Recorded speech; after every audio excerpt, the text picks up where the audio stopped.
Bien, señoritas, el día de hoy vamos a comenzar con un tema totalmente nuevo. Ya no vamos a hablar mucho de dinámica ni movimiento mecánico, que es prácticamente lo que hemos estado viendo todas las últimas clases.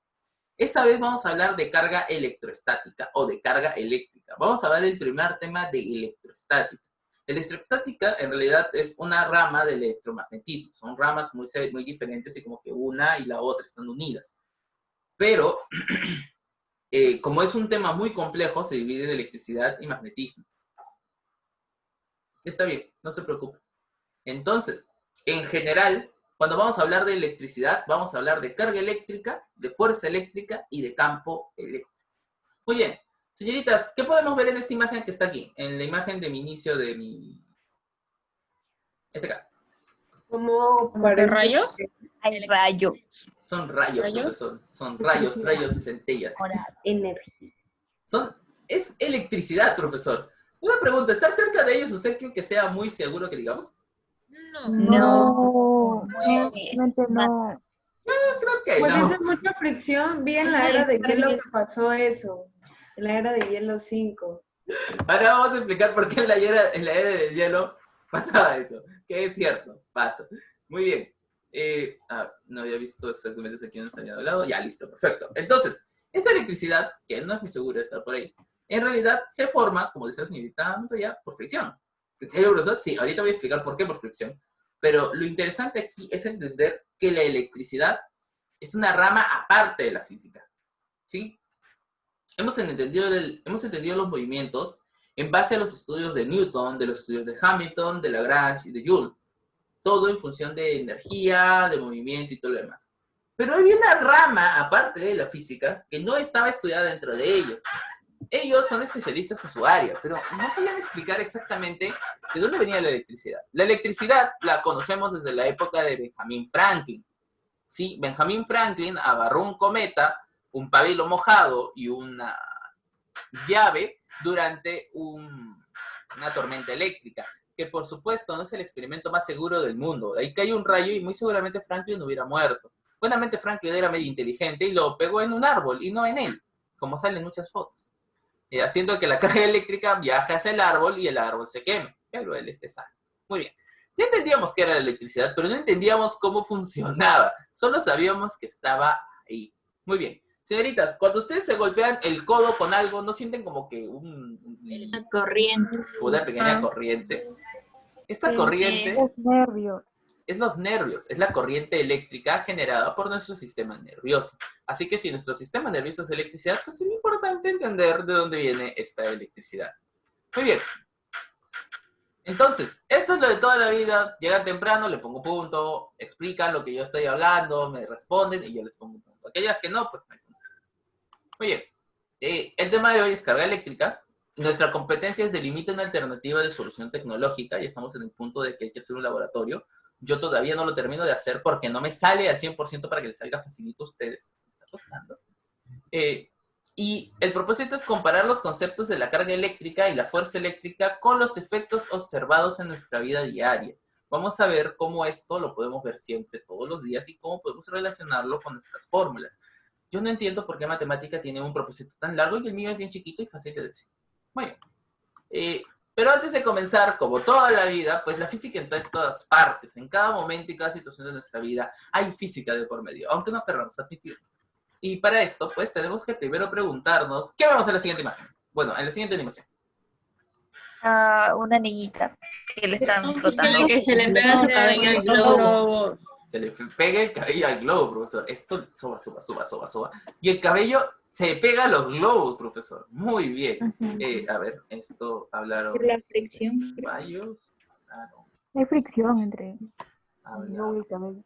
Pizarro. Muy bien. Bien. Profesor, eso significa que hay una cierta... Algo sucede aquí que hace que el cabello, pues, de las niñas se levante. Ustedes, señoritas, tienen cabello más largo que el mío. Además que también tengo que cortarme. Pero ustedes cuando se cepillan, y cepillan varias veces su cabello para que quede lisito y para que no queden nudos, en algún punto de esto les debe haber salido el clásico llamado frizz. Sí. Sí. Peinas y de repente salió frizz y tú estás con un cabello así volando y tú ¿qué haces ahí? Y el cabello, hola. Como que mirándote así de costado. Y tú, frizz. Bien, en general el frizz sucede porque ustedes están utilizando un cepillo de goma o un cepillo de plástico.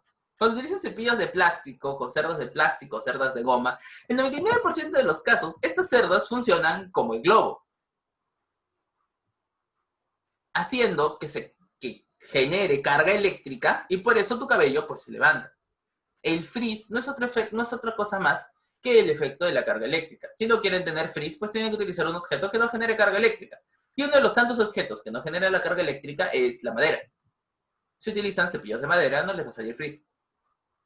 Es más útil y más rápido que utilizar cualquier tipo de, ¿cómo se llama esto? De productos para el cabello, productos antifrizz. Ya, eso es pura mentira. Lo único que hace es quitar la carga estática de tu cabello. Si tú quieres que tu cabello no tenga frizz, utiliza un cepillo de madera. Porque el cepillo de madera roba electrones, bueno, roba la carga y no necesitas tener carga en tu cabello. ¿Qué tal? ¿Se entiende todo ahí? Sí, profe. Eso es sencillo, profesor. Ya. ¿Dónde vemos otra carga eléctrica como para poder entender? Ustedes habrán tenido estos clásicos televisores de caja ancha. Sí. Sí. Toda casa lo tiene. Toda casa lo tiene.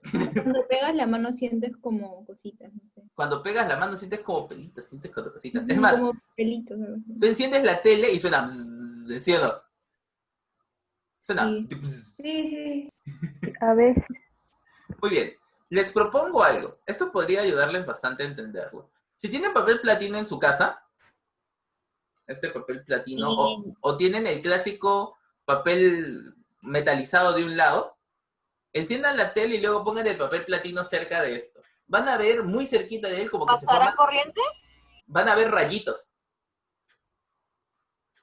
Van a ver rayitos que se forman De la caja, me choca, de la caja, perdón, grande de la caja grande. Ok. De la caja grande lo encienden, van a ver la electricidad, van a poner el y van a ver cómo pequeños rayitos se forman entre la pantalla del televisor y su papel. Es porque los televisores antiguos utilizan mucha carga eléctrica. Por eso es que es terriblemente peligroso, en realidad.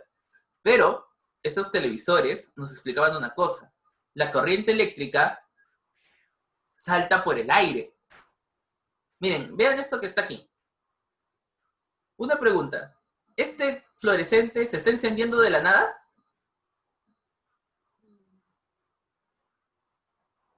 No. No, es por la No, pero carga que es. Ahí hay una batería también. Tiene una reacción hacia muy cuando bien. prende. Vamos a hacer otra pregunta. Primero, señoritas, ¿ese foco está conectado a algo? No. No. No está conectado a nada. Pregunta seria. Si hago eso, ¿se puede quemar mi casa? ¿Cuál? ¿Lo del experimento con el...? No, es una carga súper enana. No vas a morir. Lo mucho vas a saltar porque vas a quedar... Ay, carajo. Pero no vas a morir ni tampoco se va a quemar tu casa. Tranquila, son experimentos que pueden hacer de la forma más segura posible. Yo lo he hecho.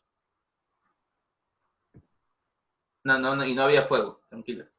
No, te vuelvo a preguntar. ¿Había fuego? No había fuego. Tranquilas, no pasa nada. Pero es una forma interesante de ver la electricidad y ver que la electricidad viaja a través, pues, del espacio, viaja a través del aire. Y esto lo podemos ver con nuestro buen amigo, el foco. Este foco, que tiene flúor dentro y que el flúor da una luz blanca. Si se dan cuenta, esto que está aquí, esta cosita bolita que está aquí, en realidad es una versión chiquita de esto. Esta es una bobina de Tesla.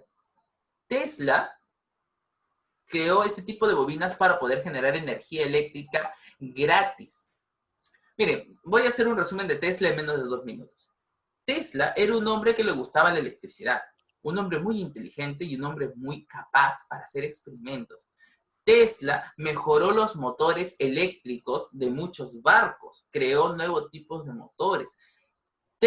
A Tesla le tienen que dar gracias por la energía de sus casas. La energía alterna de la casa es creada bajo la lógica de Tesla. Es más, Tesla creó su compañía para distribuir energía eléctrica. ¿Y saben qué es lo más triste de todo? Que no cobró ni un sol. Bueno, ni un dólar. El tipo se gastó todo el dinero que tenía en distribuir energía gratis a Estados Unidos. Bueno, también por unas cuestiones de contrato, pero ya. Tesla creó cosas muy interesantes. Tesla tenía la idea de que cada ciudad, miren, para que lo entiendan, de que cada ciudad tenga uno de estos, gigantes, inmensos, como una torre de teléfono, y que distribuyera electricidad a todas las casas de la zona. Profesor, ¿pero cómo lo va a distribuir? Señoritas, este foco que está aquí, ¿está conectado a algo o así en el aire está que recibe la electricidad? En el aire. En el aire. Así que él lo que creía es que crear uno de estos grandotes en cualquier zona, poner parantes eléctricos en las casas y que las casas reciban la energía eléctrica de esa cosa llamada bobina de Tesla. Es como que estuvieras viendo rayos saltando a tu casa todo el día.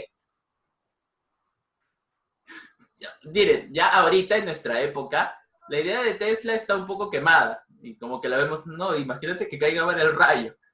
Pero en su época era una idea increíble. Tenías energía eléctrica sin tener que acercarte mucho a ella. Y lo peor de todo, si se dan cuenta, si yo puedo transmitir energía eléctrica, señoritas, de forma inalámbrica, ¿yo podría cargar mi celular de forma inalámbrica? Sí. ¿Sí, profesor?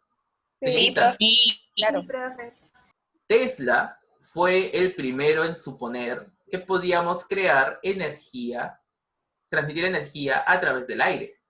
Y él creó la idea de ondas electromagnéticas que viajan por el aire, o sea, Wi-Fi, o sea, ondas telefónicas, o sea, ondas de radio, y también que se podía cargar las cosas a distancia, es decir, cargadores inalámbricos.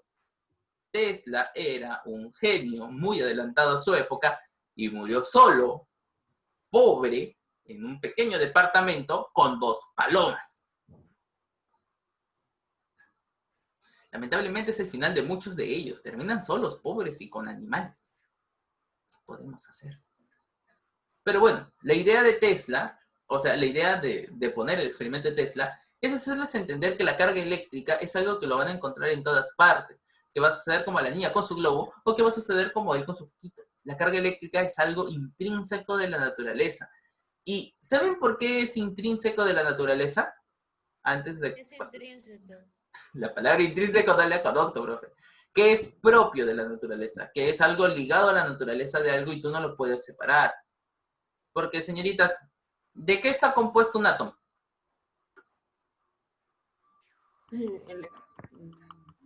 Profesor, el átomo no es una bolita que tiene protones, neutrones y lejos Positivo. de él tienen electrones Una negativos. nube eléctrica. Ah, Es una nube eléctrica, ¿no? Entonces, señorita, una nube eléctrica, electricidad.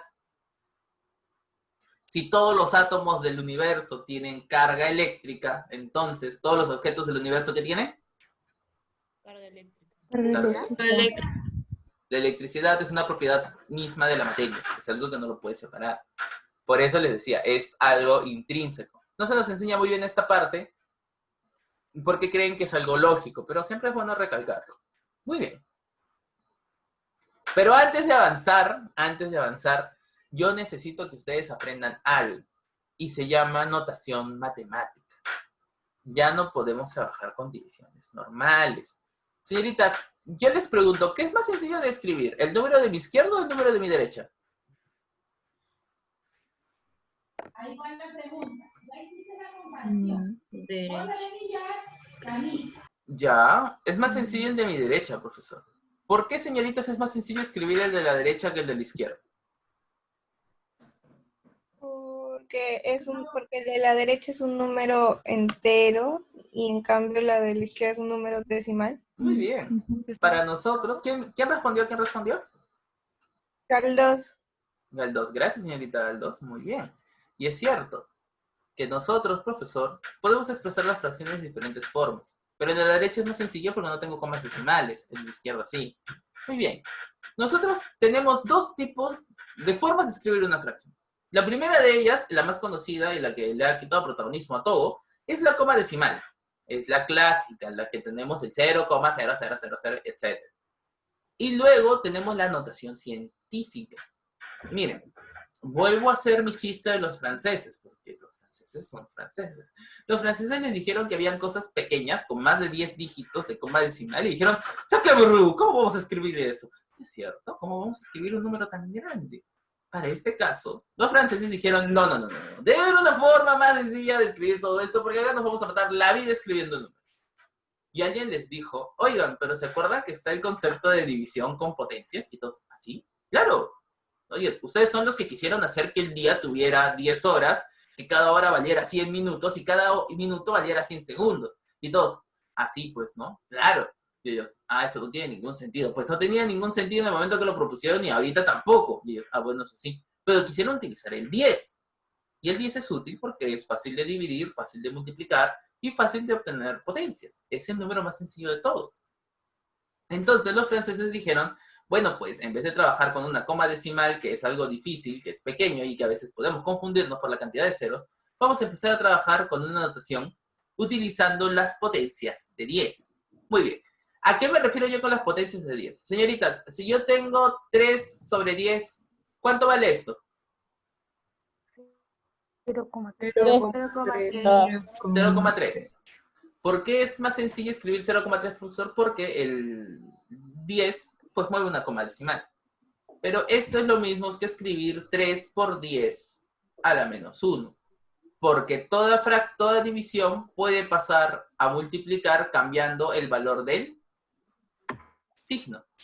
¿Sí, señoritas? Sí. Eso es práctico, profesor. Muy bien. Y si yo les pongo que me pongan 3 entre 1, 2, 3, 4, 5, 6, 7, 8 y 9. ¿Cuántas comas decimales voy a tener que escribir acá? Un 0, 0, 1, 2, 3, 4, 5, 6, 7, 8, 3. Señoritas, ¿este número les parece largo de escribir? Sí. Muy bien. Pero yo sé que este 10 con 8 ceros lo puedo expresar como un 10 a la 8. Ajá. Y esto yo lo puedo expresar como 3 por 10 a la menos A la 8. menos 8. Señoritas, ¿cuál es más sencillo de escribir? El de abajo. Notación científica. La potencia. La potencia nos hace mucho más sencillo de escribir un número. Y también nos hace más sencillo a la hora de multiplicar. Yo les digo ya, 3 por 10 a la 8, por 2 por 10 a la menos 6, por 10 a la menos 2. Uno diría, wow, ¿y cómo hago esto? Pues multiplica. 3 por 2, 6. Estos tienen la misma base, ¿no, señoritas? Sí. Entonces es un 10 y resto. 8 menos 6 menos 2. 8 menos 6 menos 2 es 0. Esto me queda 6 por 1 y me queda 6. ¿Qué he hecho? Ya no estoy aquí peleándome con las comas decimales. Aquí solamente es multiplicar y las potencias pues se suman o se restan. Señoritas, los cálculos con las potencias de 10 son más sencillos, ¿sí o no? Sí. Que haber puesto acá 800 millones por 0.00002 por 0.001, ¿sí o no? Es más sencillo, profesor. Por eso es que los franceses dijeron, no, definitivamente tenemos que utilizar esta notación, porque esta notación es mucho más sencilla de entender. Esta notación lleva el nombre de notación científica.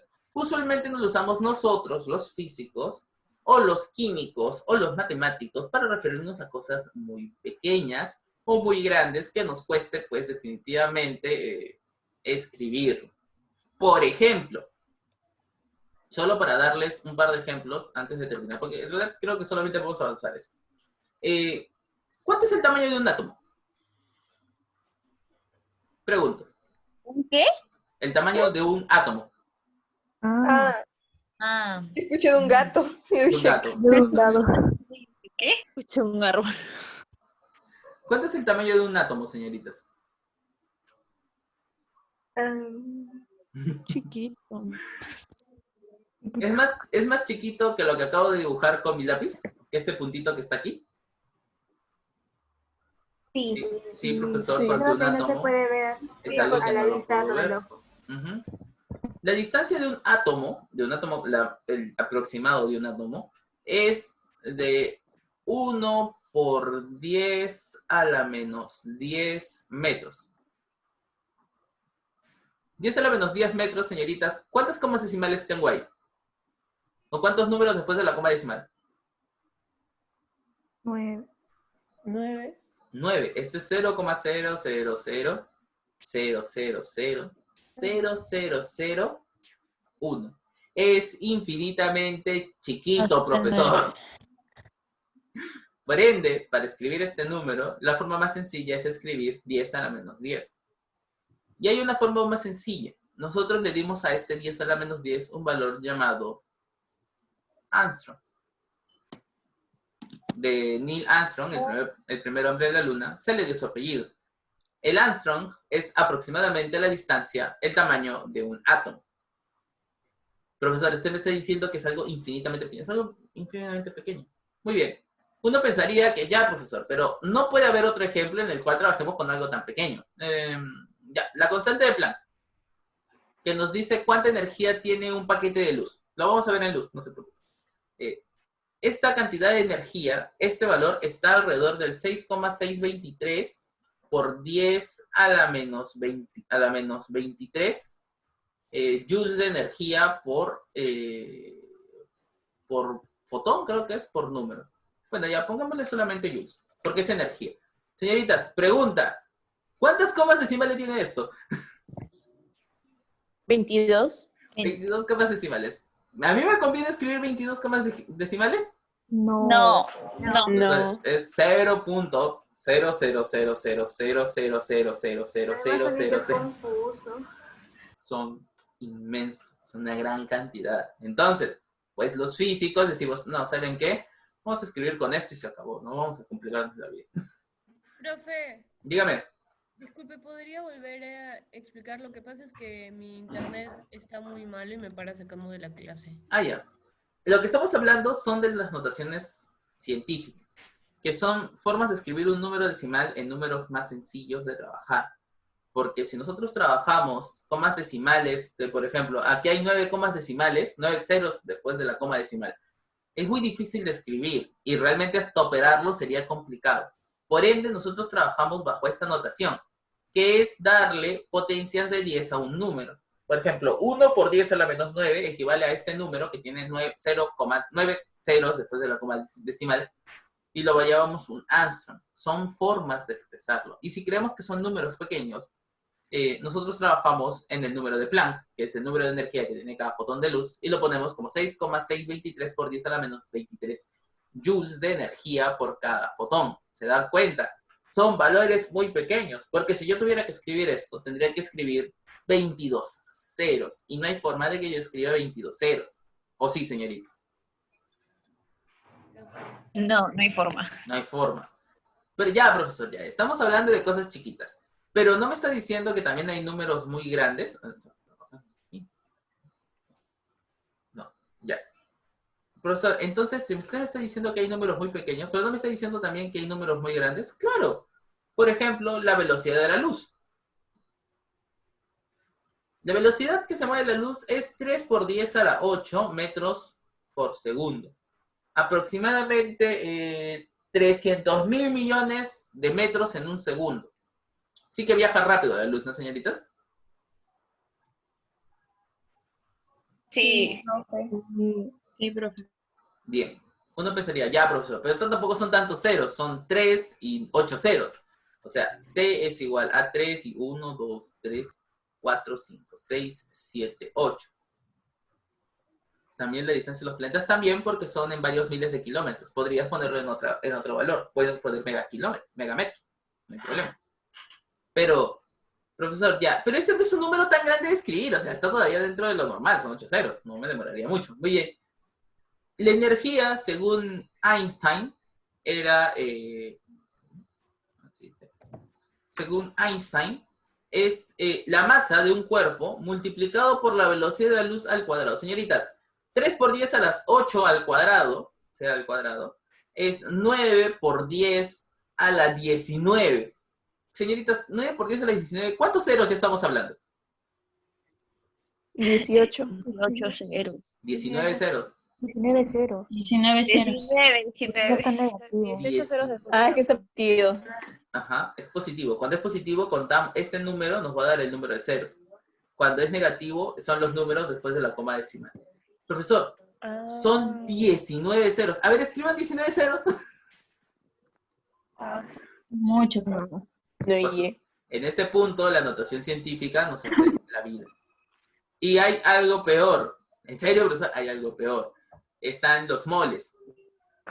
Esto es de química, esto no es de física. Un mol equivale a 6,032 por 10 a la 30, no, 6,036, lo siento, 6,0 siempre son así, por 10 a la 36 átomos por mol. Señoritas, ¿cuántos ceros tiene este número? 36. 36. Ahí hay 36 ceros. A ver, saquen pues sus 36 ceros, señoritas. Mucho. Es mucho, No, pero no alcanzar el demasiado. espacio. No va a alcanzar el espacio, profesor. Es imposible, es un número demasiado grande. Muy bien. Uno pensaría que estas distancias, estos números son grandes y aunque no lo crean, tenemos números más grandes y más pequeños en la naturaleza. Las matemáticas se empezaron a hacer complejas y nosotros no nos podíamos matar toda la vida escribiendo ceros o comas decimales, porque la vida es muy corta como para andar escribiendo tanta cosa. Por ende, los científicos encontramos una forma de hacer esto más sencillo: el uso de prefijos. El prefijo, señoritas, el prefijo en general, nos permite a nosotros escribir los números, las notaciones científicas aún más fácil. O sea, de por sí, ya la notación científica es fácil de escribir, pero esto es aún más fácil. Como por ejemplo, profesor, ya, a ver, supongamos, ustedes entienden este número que está aquí. ¿Qué me dice aquí, señoritas? Un metro. Un metro. ¿Metro? Entonces, esto es un metro. O sea, yo agarro y digo, ya, esto es un metro, ya. Se acabó. Eso es sencillo, profesor. Este es un metro, ya. ¿Cuántos centímetros es un metro? 100. 100. 100 centímetros es un metro. Yo que está multiplicando lo paso a dividir. Y me da que 1 sobre 100 metros, esto es igual a 10 a la menos 2 metros, equivale a 100 centímetros. ¿Centímetros? 10 a la menos 2 metros equivale a 1 centímetro. La palabra centi, señoritas, la palabra centi hace alusión al 10 a la menos 2. Cada que ustedes vean, son centímetros, ya. Son 10 a la menos 2 metros. Hay otro que ustedes conocen bastante bien, que es la palabra Milímetros. milímetro. ¿Cuántos milímetros me hacen falta para hacer un metro?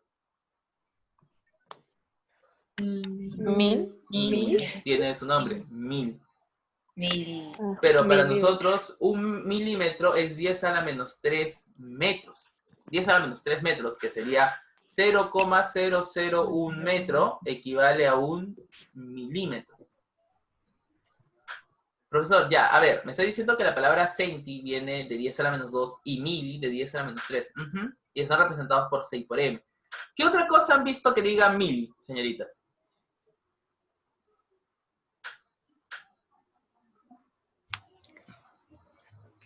Las gaseosas, ¿en qué les dicen que están? Las presentaciones personales. Miligramos. No. Mililitros. Mililitros. Mililitros. Mililitros. Y los mililitros, ¿qué te están diciendo? Son 10 a la menos 3 litros. También están los miligramos. También están los miligramos, no nos riamos. Los miligramos son 10 a la menos 3 gramos. Gramos. De hoy en adelante, cada que vean la palabra mili, pensarán, mira, son 10 a la menos 3, algo. Cuando ven ustedes... y vamos por el otro lado. Un kilómetro, ¿cuántos metros es, señoritas? 1000 metros. 1000 metros. 1000 es 10 a la 3. Y esto es un kilómetro. La palabra kilo, de kilómetro, te hace referencia a 10 al cubo. Y este 10 al cubo se representa por la letra K. ¿Dónde vemos algo más que diga kilo? ¿Kilómetros? Kilogramos. Kilogramos. Kilogramos. Kilogramos. Cuando ustedes van a comprar papa, dicen, deme 3 kilos. Aunque deberías decir, deme 3 kilogramos de papa. ¿Sí o no? Sí. Van y dicen, deme medio kilo, deme 2 kilos, deme 3 kilos. La palabra kilo está diciendo que le dé 1000 gramos de ese objeto. Otro kilo que van a encontrar es el kilojoule, que son 1000 de energía. O el kilowatt, que es 1000 de potencia. Si van a los focos van a ver que están representados por cosas como kilowatts. Otro más, la palabra mega. La palabra mega representa a 10 a la sexta, representa a 1.000.000. Y un megametro, que podrían decirle un megametro, se refiere a 1.000.000 de metros. ¿Dónde hemos visto la palabra mega, señoritas? Súper conocido. 4 megas. 4 ¿Cuánto te recargas? megas, 6 megas, 10 megas, Megabytes. megabytes. La palabra, capacidad del teléfono para Capacidad. almacenar. la capacidad para almacenar, megabytes, megabytes. La palabra byte significa información electrónica. Si yo digo que es un megabyte, estoy diciendo que son 10 a la 6 bytes de información. La palabra byte es información. Tengo 1.000.000 de bytes de información que se gastan. Cosa que a veces no dura nada, pero ya se están dando cuenta que las palabras vienen de algo. La palabra megahertz, que lo van a ver muchos en sus celulares, es 10 a la 6 hertz. 10 a la 6 oscilaciones en un segundo. Por eso les digo, las palabras kilo, mega, centi y mili son palabras que lo vemos comúnmente. Se representan por letras minúsculas para los que son más pequeños y mayúsculas para los que son más grandes.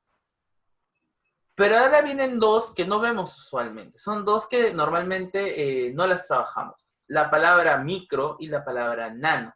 La palabra micro se ha puesto muy de moda por las caretas. Que todo el mundo te ofrece careta de 500 micrómetros, de 500 micras, pero ni siquiera ellos saben lo que es una micra. Bien, miren. La palabra micro o la palabra micra viene de 10 a la menos 6 y está representado con la letra mu. Señorita, 10 a la menos 6, ¿cuántas comas decimales son? ¿O cuántos números decimales son?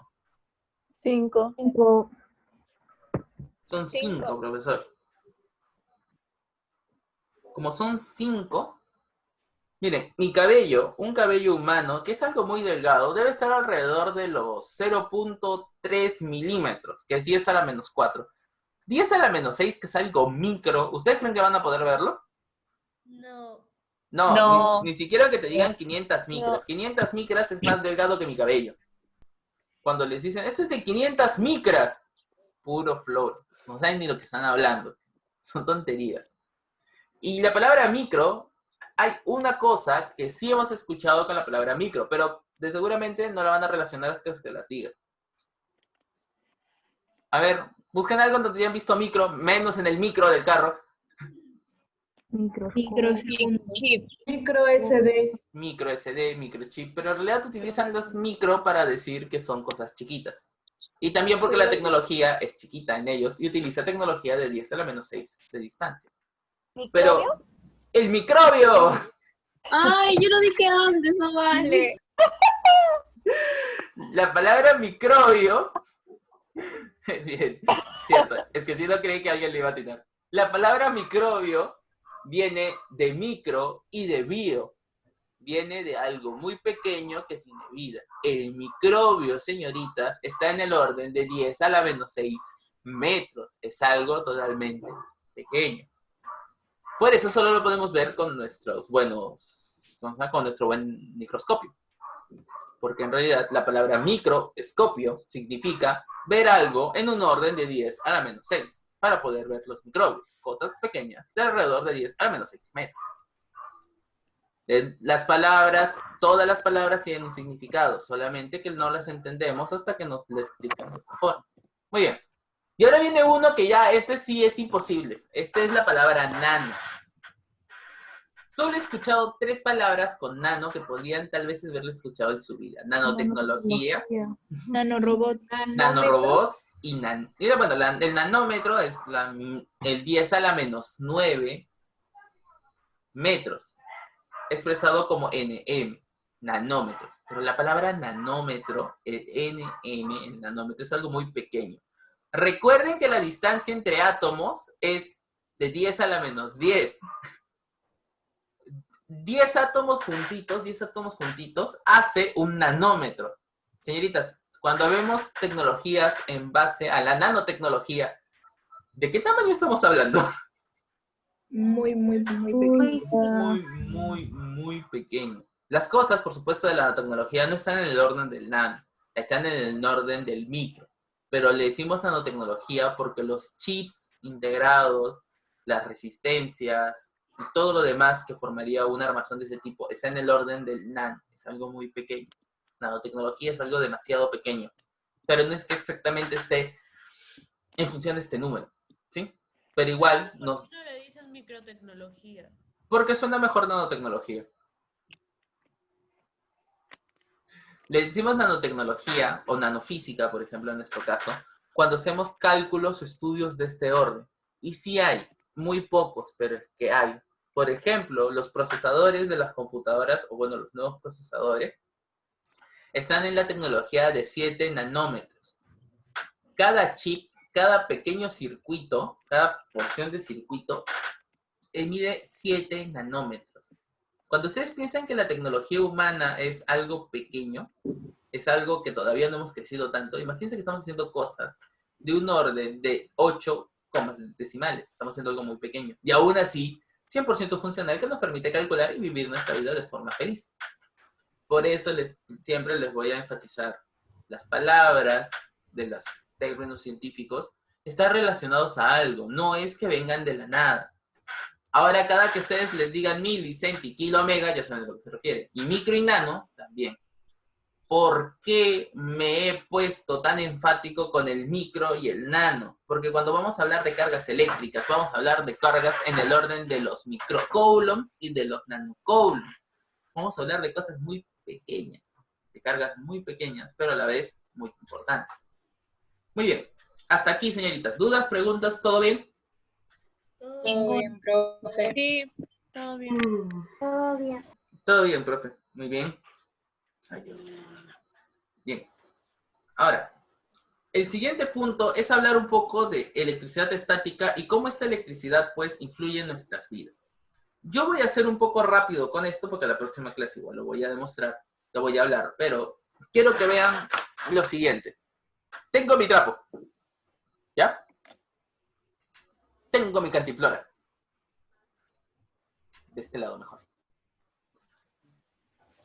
Profesor, ¿en serio? Sí, lo voy a sobar enérgicamente mi cantimplora.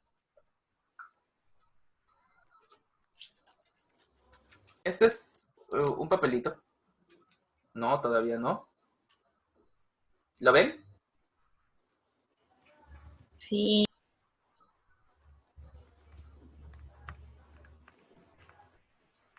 Yo quiero que esto se permanezca quieto, pero...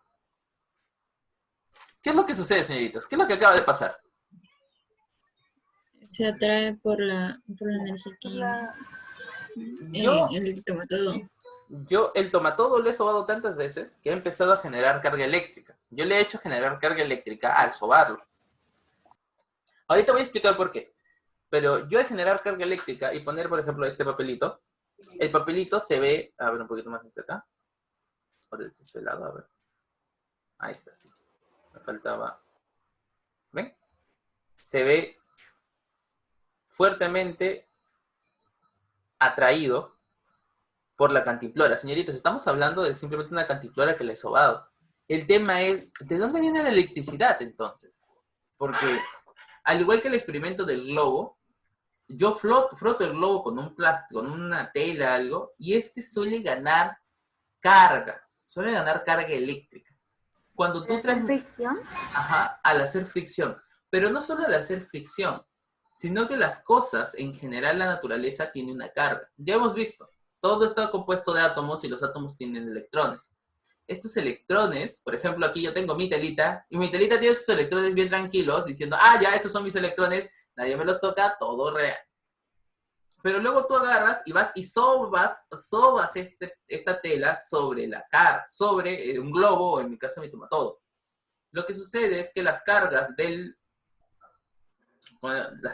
pues, de la tela saltan al globo y se quedan en el globo, haciendo que el globo quede cargado negativamente.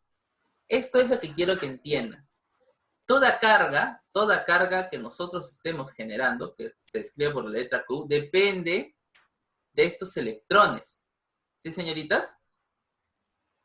Entonces, estos electrones, yo puedo definir la carga por el número de electrones y la carga de un electrón, que se las voy a dar. Pero acá hay algo más interesante. Señoritas, al saltar los electrones, ¿no quedarían como huequitos vacíos? Sí. Estos huequitos vacíos tienen exceso de protones. ¿Sí? Y como tienen exceso de protones, esta carga, que lo voy a poner aquí, va a ser positiva. La palabra protón viene de positivo y electrón viene de negativo, en realidad. La palabra electrón, que es carga eléctrica chiquita, viene de la electricidad que va a generarse al transmitir un número de electrones de mi tela al globo. Y los huecos que quedan, dígame. Disculpe, ¿podría volver a repetir desde que quedan los huequitos vacíos y que hay muchos protones? Lo que pasa es que mi internet me para sacando de la clase. No se preocupe. Lo que sucede es que cuando nosotros tenemos diferentes protones, cuando nosotros tenemos estos electrones, saltan de la tela al globo por el efecto de la fricción. Cuando nosotros hacemos fricción sobre un material, lo que hacemos es romper ciertos enlaces y que parte de los electrones de la tela vayan, miren qué bonito se pega, y hacen que se pegue, hacen que los electrones salten de la tela al globo, pero parte de estos electrones que han saltado al globo dejarían huequitos, y estos huequitos serían los protones. Y como el protón tiene carga positiva, tienes un exceso de carga positiva, mientras que el globo tiene un exceso de carga negativa. Bien, señoritas, aquí, ¿dudas, preguntas, todo bien? Sí, profe, todo bien. Bien, perfecto. Señoritas, con eso acabamos la clase de hoy. No les quiero quitar más tiempo porque siento que tienen que almorzar. Dígame. ¿Cuándo va a subir esto a YouTube? Prometo que hoy día. Porque se me volvió a ir el internet y no escuché nada. No se preocupe, prometo que hoy día lo voy a subir. Bien, señoritas. Terminamos por hoy. Quiero que almuercen también, para que yo también pueda ir a almorzar. Así que nos vemos. Cuídense. Nos vemos el Profe, viernes. hoy día también nos va a enseñar matemática o ya no. Sí, tenemos matemáticas, no. Ya, vamos a comer. Digo, vamos a comer, chicas, porque si no, vamos a comer. Nos toca matemáticas después. Vamos a comer, chicas. Nos vemos a las 2. Cuídense. Chao, profe. En las 12 los vemos. Nos vemos. A las 2 nos vemos.